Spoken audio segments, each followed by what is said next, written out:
Now, I want to introduce our speaker for today's session, Becoming an Employer of Choice in Logistics and Distribution. I'm thrilled to share that Robert O'Dwyer, our logistics industry principal at UKG, will be speaking with you all today.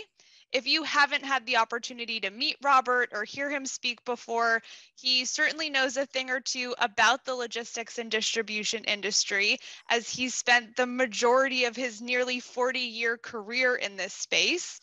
He's worked for a number of distribution and transportation companies such as Dr. Pepper, Americold, and the Container Store.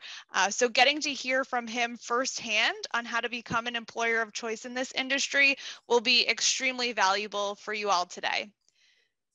And with that, I'm going to turn things over to Robert, but please, if you have any questions, feel free to enter them into the chat and we will answer them throughout the session. Robert, take it away. Thank you, Elise. Appreciate it very much. And thank everyone for joining the webinar today. Really appreciate it.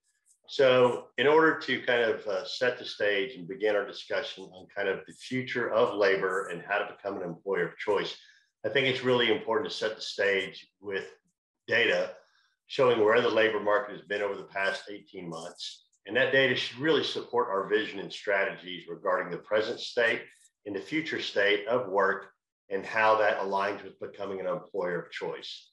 The goal is that by examining this data, we should be able to identify those actions employers can take to truly differentiate themselves from their competitors and how to move their organization on the path of becoming what we refer to as an employer of choice. So using data that's publicly available from the Bureau of Labor Standards, I want to look at really one of the things that you've seen tremendous amount of news articles on and business articles on, what's called the Great Resignation. At UKG, we really refer to it as the Great Realization because it's not something that should have been completely unexpected. And if we look at the annual quit rates, and this data is supplied by the Bureau of Labor Statistics, we clearly see a very identifiable increase in the quit rates since 2009.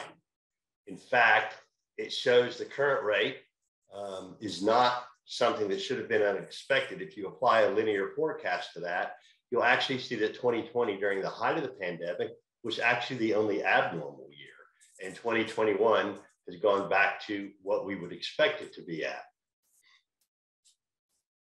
So 2021 finished about 2.7 if you're looking at this slide. But let's look at what's happened in the first half of this year, or the first 5 months, as that's the only data available. Again, this is straight from the Bureau of Labor Statistics. We see that the rate is running between 2.8 and 2.9, and it's actually much closer to 2.9 for that average. So again, referencing that linear projection of the annual quit rates, it's doing exactly what we would have expected, and that is continuing to increase. So one of the questions that's most often asked is, where is that increase in quit rate coming from? I think what's interesting, certainly from some companies' aspect, and this is a great reference point, is a recent survey that was done by WorkJam. Their managers felt that the quit rate is really being driven by millennials and not from the retirement of baby boomers. I think that's an important statistic to think about. So let's look at it a little deeper at it. So if we take a little deeper dive into that data, we actually see that 1.5 million would-be retirees, or baby boomers most likely, have already returned to the workforce. And actually the labor force participation rate for workers aged 55 and over is almost back to the level it was prior to the pandemic. So it's obviously not the older generation that's driving that quit rate. It's also interesting to note that 68% of the workers that did retire during the pandemic would consider coming back, and 94% of those who left the workforce but did not technically retire would return as well. I think it really summed up in this New York Times article, the quote by Alicia Munell is, the bottom line is that older workers have gone back to work. So if we think back to the WorkJam survey on the previous slide, and considering that the baby boomers and kind of the early portion of the Gen Xers have already returned to the workforce, I think it really supports the fact that it's millennials and likely Gen Z as well that are really driving this increase in the quit rate. Therefore, a primary goal for organizations has to be, how do I attract and retain millennials as well as Gen Z and the early Gen Xers? Because I would position these age groups make up the bulk of the workers within the logistics industry, especially if you exclude commercial drivers who probably fall along that kind of early Gen X range. But before we can address the issue, I think it's critical that we look at and understand why are employees leaving? So why are they quitting? Here was a study that was put out by Fortune and Pew Research, and this is across all of 2021. And it's interesting to note that pay was actually the largest factor, both from the major reason and the combination of major and minor reasons that employees chose to leave, which is a little surprising when you consider the fact that most of the companies, especially within the logistics industry, have continued to increase their compensation over the last years as a way to compete with other organizations. But I think if you take a further look into this, the fact that no opportunities for advancement and feeling disrespected at work, as far as a major reason, those are almost in line with compensation. So those top three are truly critical. So we really need to understand, how can we address these? We can't do it just through compensation, right? So I think it's important also not that we look, why are they quitting, but why are certain employees choosing to stay at an employer? So if we reference this report from Deloitte, this is their 2022, so very recent Gen Z and Millennial survey, you'll see the top reasons that those respondents chose to work for their organization. It's interesting to note that good work-life balance was the #1 reason. Learning and development opportunities, pay was actually #3. So slightly different tilt than why people are quitting, right? Pay was the #1 reason they quit. It's actually the #3 reason why they've chosen to work for an employer. But work-life balance and growth or development opportunities are the top 2 here. And what I think even further interesting to note is how the millennial group is actually higher in terms of most of these categories in terms of why they've chosen to stay. So most of them are close enough. It's probably not enough as a statistical difference. However, good work-life balance is pretty significant difference between the millennials and Gen Z.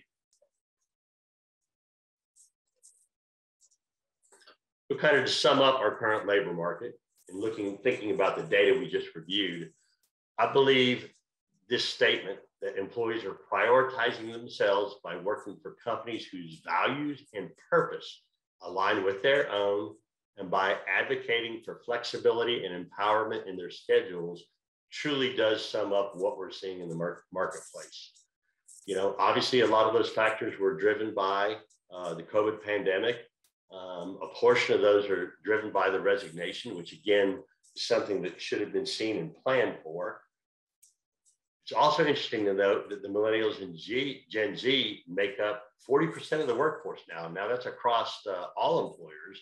And I would certainly posit that within logistics, that percentage is going to be significantly higher, because that's really the bulk of our workforce when you think about the employees out on the floor in a distribution or fulfillment center, or working at, say, a transportation terminal. I think it's also important to keep in mind that I think it was back in March, Federal Reserve Chairman Jerome Powell pointed out that there was 1.9 jobs available for every unemployed worker. So essentially every worker that is going to return to the workforce has a minimum of 2 jobs to choose from.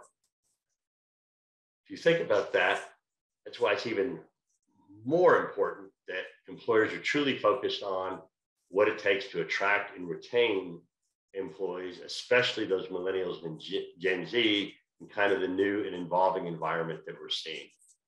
So let's focus on what organizations can do. I think there's really 3 areas that organizations can focus on to address those unemployed workers and attracting workers to their workforce, right? So it's improved recruiting. We're going to talk about how do you do that through expanding your candidate pool and including candidate choice as part of that. Improve retainment, so employee experience, culture, and choice. And then obviously improving productivity through automation or reducing waste or inefficiencies is another way that organizations can offset the shortfall in labor. Obviously, recruiting is key to tapping into today's workforce. That's a given. But I also believe that under improved retainment, the employee experience and culture are something that I know have been talked about kind of ad nauseum over the last few years. And maybe some companies are tired of hearing about, but employee engagement and experience is still something that truly manifests itself as part of a company's culture and is really seen as a key factor in employees' decision to join an organization. But you'll see that I've got choice listed in here a couple of times. Why is employee choice so critical? Well, again, if we think back to that statistic in a comment from the Federal Reserve Chair, there's 2 jobs for every worker. So if you have more than one opportunity, obviously evaluating those companies and making your choice based upon the choices that organization is going to offer you is going to be one of those key competitors between them joining your organization or another organization. So I want to really focus on these 3 bullets of improved recruiting, improved retainment, and improved productivity. So again, focusing deeply into the recruiting side, the 2 factors we talked about here are expand the candidate pool and including candidate choice. So again, if unemployed workers are rejoining the workforce and you're still competing for those millennial and Gen Z employees that are continuing to move and cause the churn rate, as was noted in the one survey, what can you do to tap into those workers and tap into that candidate pool? So obviously improving recruiting is key to that. So let's focus on how do I expand my pool of candidates? I think this is a very, very important issue and one that deserves a tremendous amount of attention, especially as organizations think about their strategy and their vision. I've kind of broken it down into 4 areas. One is to redefine remote work. Now, I know this is a sensitive subject for a lot of people. Some organizations or everybody has to come in the office. Some are, we're going to, continue to allow employees to work remotely. I truly believe it's critical for organizations to look at offering remote work where it makes sense. Certainly within our industry, the majority of the employees are going to have to be on site. That's a given. However, there are certain roles, whether it's planning roles, whether it's customer service roles, different roles that can be done remotely, back office roles. I think where possible, it's critical that companies continue to allow remote work as an option. Otherwise, you'll simply be cutting off a certain percentage of employees that have experienced remote work and have no plans to go back into an office. Secondly, part-time retirement. So since there is some percentage of the baby boomers and say Gen Xers that are retiring, Honeywell took a really hard look at this and came up with a strategy to talk to those retiring workers and see if they would remain on for a period of time working part-time, because it was critical to them that they capture that institutional knowledge and intellectual capital that those older workers had.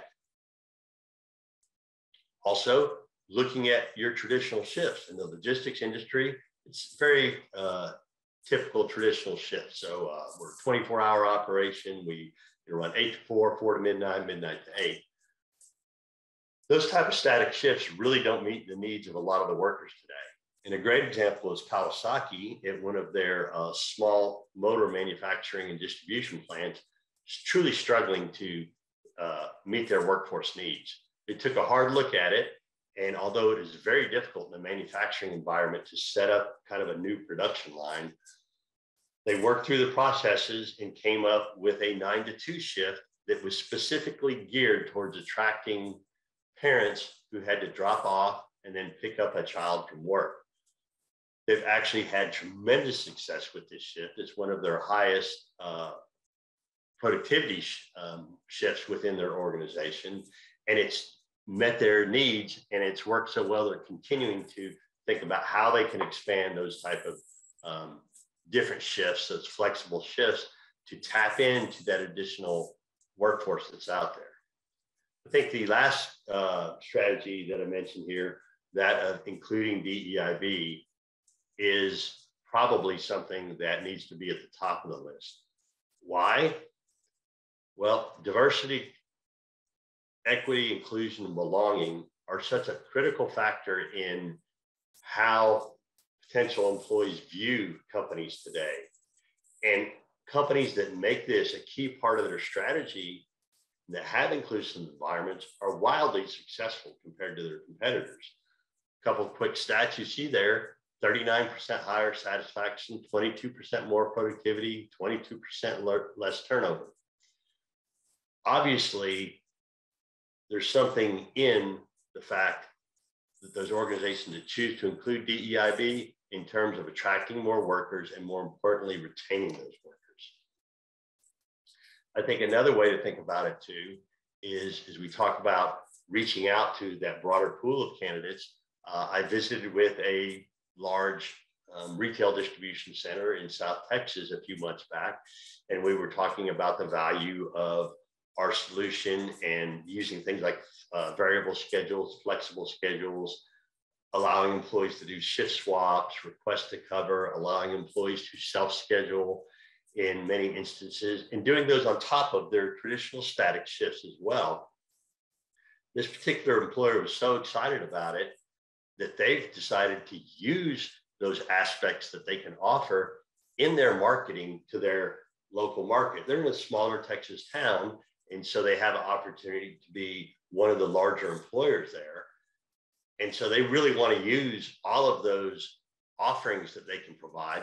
And again, that's really choice that they're providing to employers, and use that in their marketing to the local labor market in order to attract additional workers.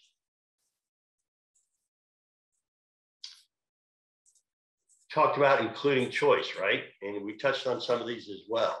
So creating more choice for those candidates coming into your workforce or evaluating your organization are really critical.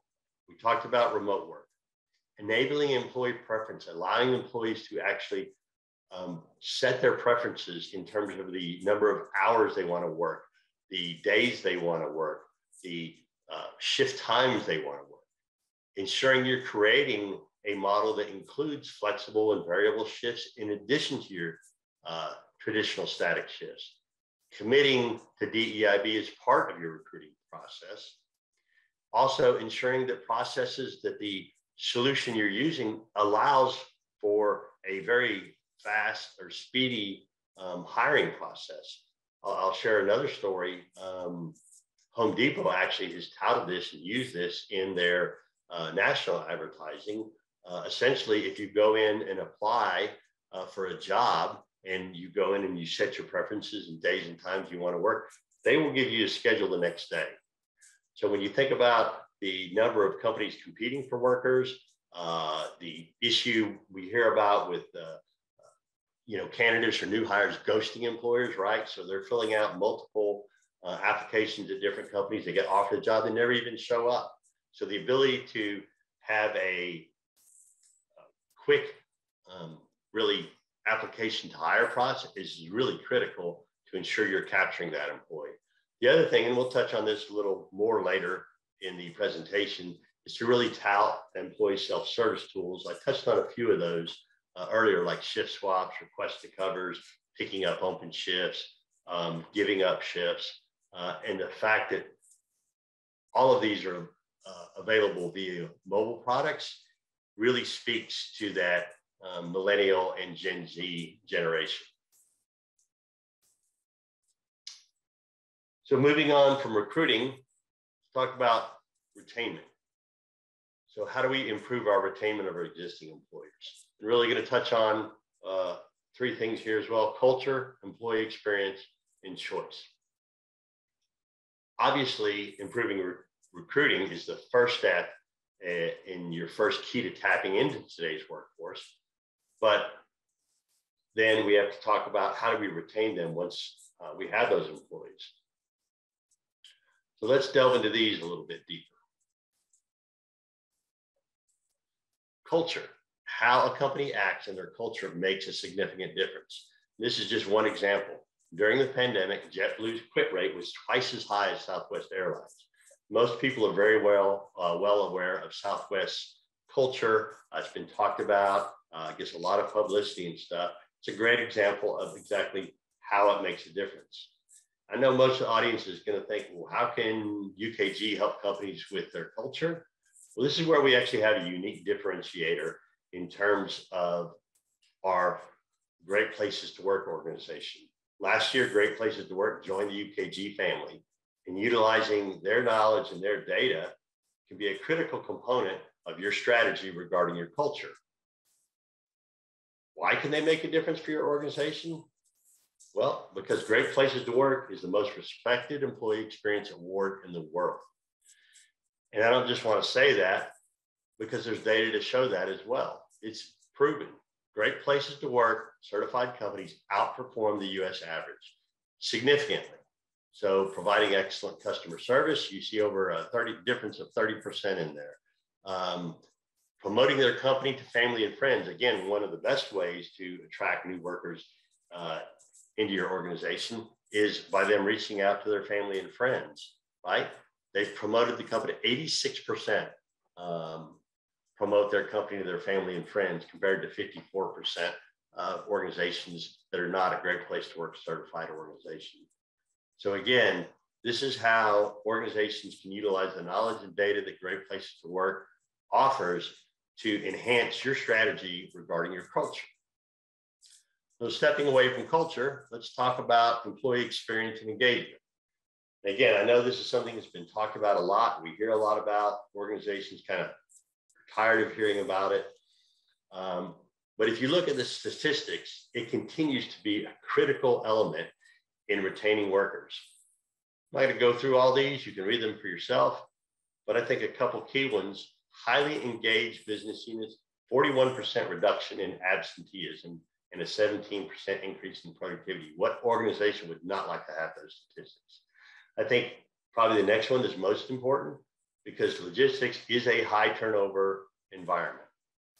In high turnover organizations, highly engaged business units achieve 24% less turnover. That's significant.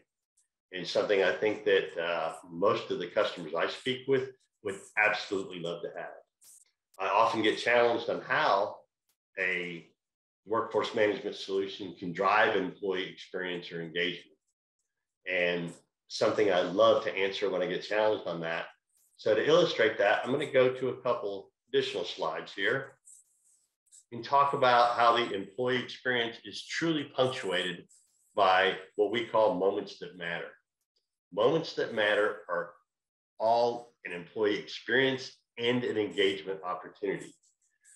And the reason is the moments that matter in HR, when individuals interact with your HRIS system, those are experiences that can be challenging or difficult, or they can be amplified in a positive, engaging, and trusting manner.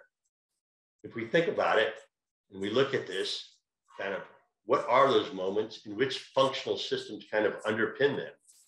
You'll see that, and I'll count it up for you real quickly so you don't have to, but you've got 4 moments that are daily, 5 that are weekly, 3 that are monthly, 7 that are yearly, and 5 that are one-time events. And although the core processes encapsulated within your traditional HCM solution are critical, a robust workforce management solution will actually have many more ongoing employee interactions and more opportunity for engagement and a better experience. We know from production data that these are the most touched parts of your overall HRIS system. And they're cognitive. Did you pay me correctly? Did I get scheduled correctly so I can see my son's soccer game? Additionally, both solutions encapsulate what we refer to as life-work technology, right? The notion of work-life balance, I think, is outdated. It's not life versus work, it's all life. So life-work technology really factors in people's emotions and preferences and provides them with the agency and flexibility to thrive in both life and at work. I'll use the shift swap as an example of that. Let's imagine an employee at home on the couch and he gets a shift swap notification on his phone that he could work tomorrow. And it's at a day and a time they prefer based on their historical patterns and skill set. The employee simply accepts with a click on their phone. Their manager receives an automatic notification. The shift swap occurs, schedules are automatically updated, and no action is required in terms of time or intervention by the manager. How incredibly efficient and effective and how empowering is that to both employees that are part of that shift swap? So if you look at it, the kind of infrequent and more effective elements may be shiny, right? But they don't offer near the opportunity and ability to create engagement, to build trust, and provide choice to your employee. And why is that? Because unlike workforce management, core HCM lacks frequency.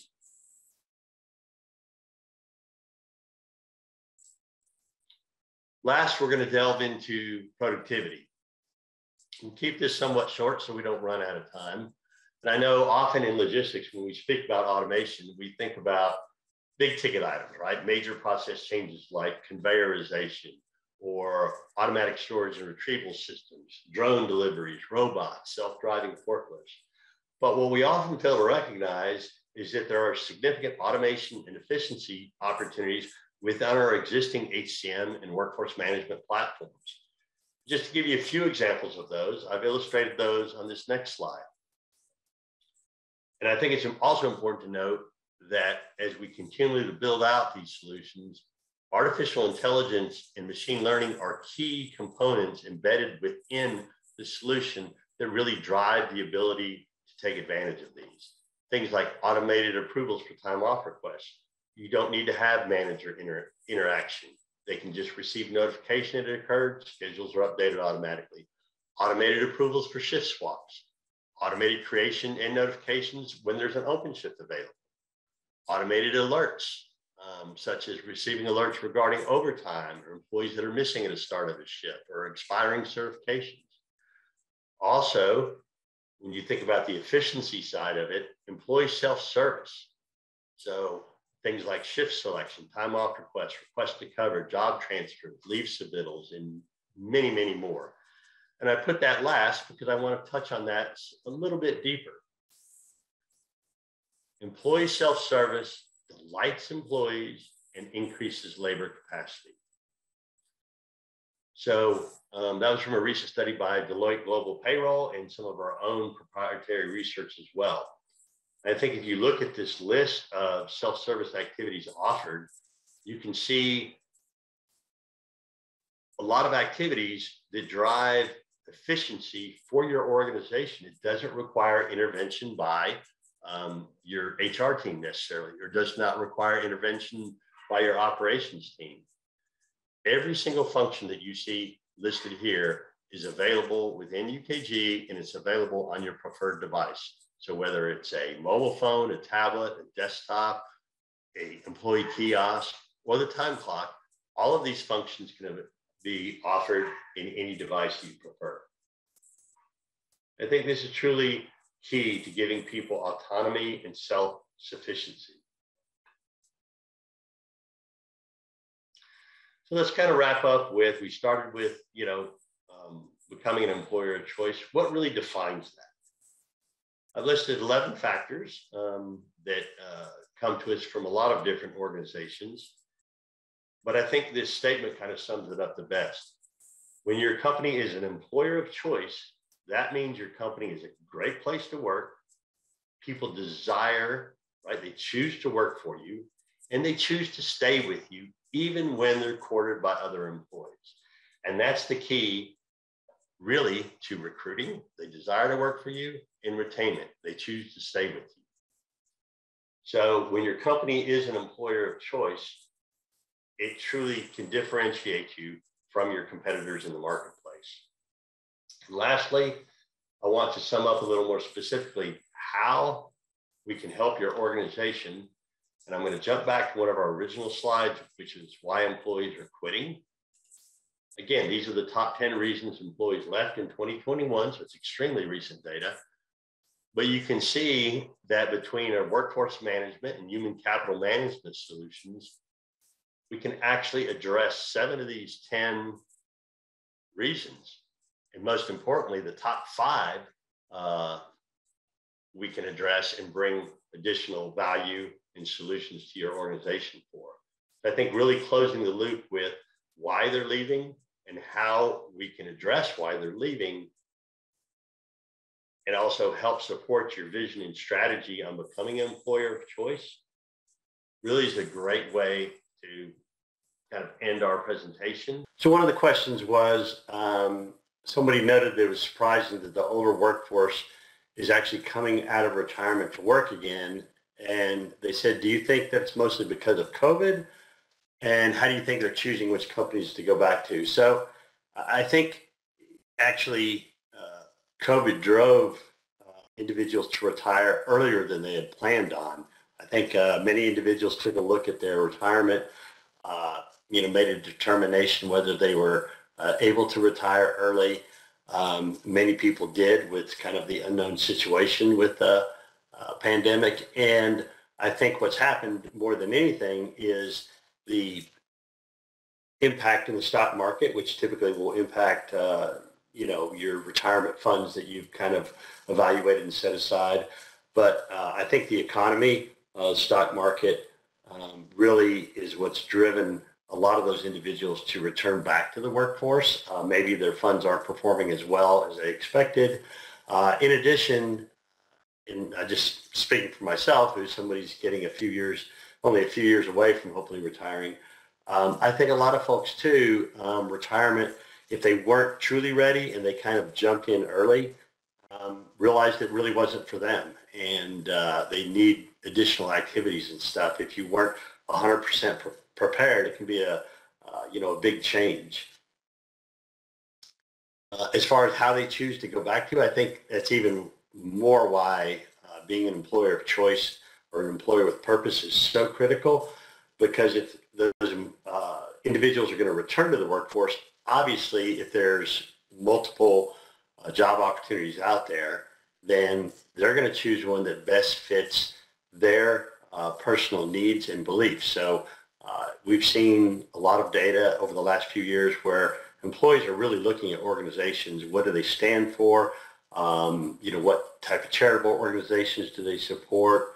Do they have a great culture? How do they treat their people? So I think all those different factors are being weighed even more heavily than they were in the past when somebody chooses who they may want to return to work for.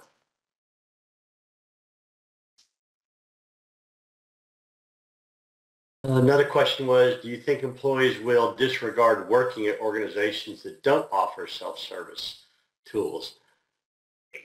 I don't think they'll disregard them, but I think especially as you start to replace your workforce with millennials and Gen Z and the next phase of workers, if you don't have those tools, they're really going to question your organization in terms of where are you at in terms of your technological advancement and keeping up with the rest of the world. I have 2 boys in college, and certainly as many young folks do, they spend a lot of time on their phone. So if you don't have those tools available where they can do things like see their schedules, maybe swap a shift, request time off, I think it will be a detriment, and those organizations that don't have those will have to look for other ways to separate themselves from the other companies they're competitors with for that. Again, if you have two jobs to choose from, as we see right now in the marketplace, why wouldn't I choose one that's going to offer me all the tools and the culture that I'm looking for? Let's see what else we've got.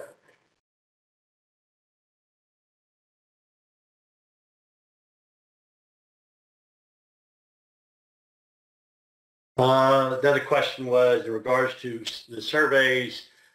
It was, which do I think is more valuable to employees, work-life balance or pay? I think that truly depends on where those employees are in their personal journey. I can, share my personal journey as an example. When I was younger, certainly, driving towards that next position, that next promotion, higher compensation was more critical. But as I moved further into my career, working for an employer that valued the same ideals that I do, that really, put their employees first, became more important than having the next promotion or the next increase in compensation. So I think it really depends on where they're at in their personal journey. I know, just to talking again about my sons in college, a number of their peers, one of my sons just graduated, and they are really focused on who they're going to work for in terms of really doing the research and evaluating that company. They're really looking for somebody who really matches their beliefs, their ideals, and is going to offer, future opportunity. Obviously, they want it to be competitive pay. So I think competitive pay is the key part. I don't necessarily think that overpaying is necessarily going to be the solution, because many organizations that I've seen where you maybe pay higher than the marketplace or your competitors, but maybe the environment is not a real positive one, still tend to have high turnover, because pay is not the only thing employees are looking for. There was a question about the Deloitte survey in regard to the Millennial and Gen Z survey. I don't have the name of that in front of me. You can actually Google and find it fairly easy. If you ask for the 2022 Millennial Gen Z Deloitte survey, I'm sure it'll pop up. But we'll do our best to get that back out to the individuals that asked about it as well. We have everybody's names and questions, so after this we can certainly follow up. But it's a publicly available, you don't have to pay for it, publicly available survey. I believe this is the second or third year they've done it, and it's I just took a little bit from it. It's a very in-depth survey. I would absolutely recommend reading it to gain some additional information in regards to those specific groups, millennials and Gen Zs.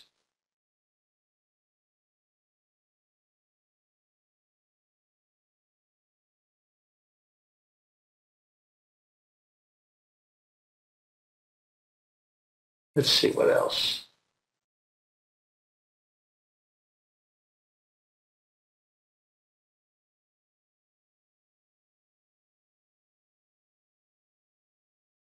So a question came in and said, talking about self-service and moments that matter or benefit-related needs, where do I see access to a human to assist with their questions? So the great thing is a lot of those tools now, when you go in there, say if you're on benefits, you can actually, there's a help, there's explanation, there's information right there where employees can really work through the majority of it. We're going through our open enrollment right now.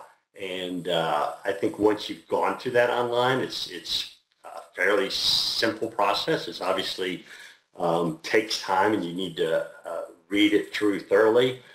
I think what's important is where possible, if an employee is struggling or is maybe not as confident utilizing their phone or a desktop or something, is certainly to help them through that, whether it's somebody from the HR team, depending on what it is. If it's a time off request, certainly they can go to the supervisor or manager. Maybe if it's a benefit or HR related issue, then they're going to go to the HR team for assist. But my belief there is what's in what I used to practice in my prior life was, again, don't do it for them. Walk them through it, have them sit down, go through it. So again, they learn the process. They learn where to get the information they need. I'll give you an example of one way we implemented that. When we implemented time off requests via a mobile solution, so using your phone, the time clock, a kiosk in the break room, or from home, we knew that we would have a certain group of employees that either didn't have a smartphone, which is a very small percentage. I think it's down to about 4% of the population now in the U.S., or they weren't comfortable on it, as an example. So what we did is we made sure we had employee kiosks available. We made sure that that was available for all the employee self-service functionality, as well as it being available on the time clock. But when we rolled out time off requests, we changed our policy and said we would not accept paper time off requests anymore. That was really the only way to ensure that business process changed, and that we didn't have to manage through that anymore. So we did have some employees who maybe struggled, how do I do this initially? And they came to their supervisor or manager. We walked them through it on an employee kiosk or on the time clock, how to do it. And we were able to maintain that decision not to allow paper submittals anymore for time off. So I think for your organization, it's just really thinking about your deployment process when you deploy these different tools, and then what's the business process that's going to go along with that, and how do you reinforce that so you drive that ongoing utilization.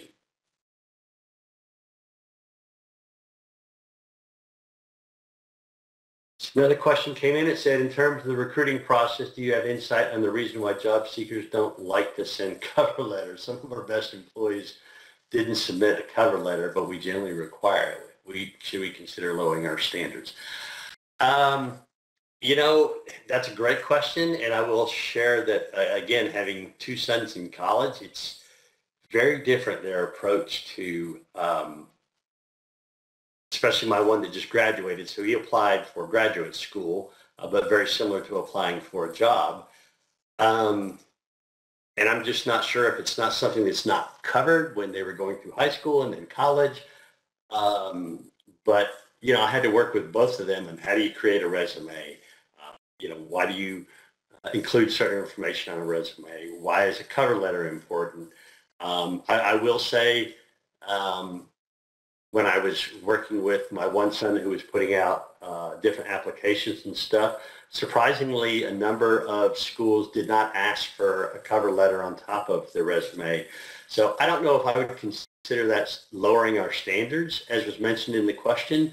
I think it's just a different element you're seeing within the workforce, where if my resume is well done, should it provide all the information you need? What's the value of an additional cover letter? I think also it probably applies differently for different industries. I always believe the cover letter is a great way to generate or provide additional information about myself to the employer. But again, maybe with the amount of job opportunities out there, different applicants are like, just get out my resume as much as possible. I've got a lot of opportunities, and not taking the time. So that's a great question. Not really sure why. I'll have to do some additional research into that, because I've not experienced that in regard to candidates not submitting cover letters anymore.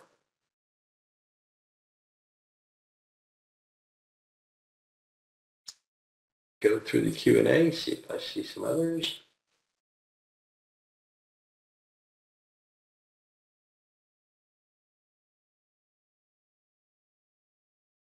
And also, I think somebody asked in regards to the replay link. If those are still coming through and the slides do not have the right clarity, please, we can reach out. We can absolutely find another way to share those slides and that data with you to make sure that you can take advantage of it. That's a great point, Robert. And this is Pablo with Cisco. For the slides portion, we will have HD quality recording, so slides should come through. But thank you for making that an option. I don't see any other questions coming through at the moment.